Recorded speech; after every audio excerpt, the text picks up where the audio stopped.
something like this? What do you make of their escalation? Again, it's the cruelty is the point with these people, and it's not practical.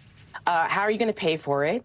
It's the same thing with the English as the official language nonsense. Who's going to pay for that? You know how much it's going to cost the government to get rid of all of the documents that are in multiple languages to accommodate Americans that speak different languages? Like, I mean, it's just so absurd. Are we going to stop now teaching kids to speak different languages in school? Because when I went to school, we got to choose if we wanted to learn Spanish, French, German, Italian. Some schools teach Mandarin now. Like, are we going to get rid of that too? It's just asinine. We don't live in an only English-speaking world. So it doesn't make sense. So this is part of fully retreating from the world as well, more of the isolationism.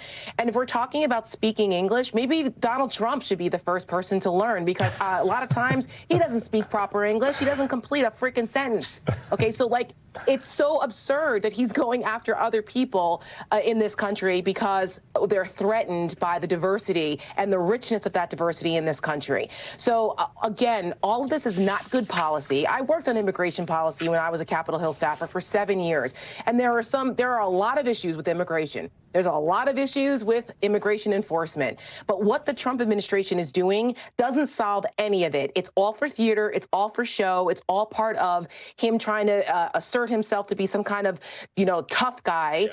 And he was complaining that there weren't enough deportations, right? It wasn't where's the spectacle? Where is it? Because it's not practical.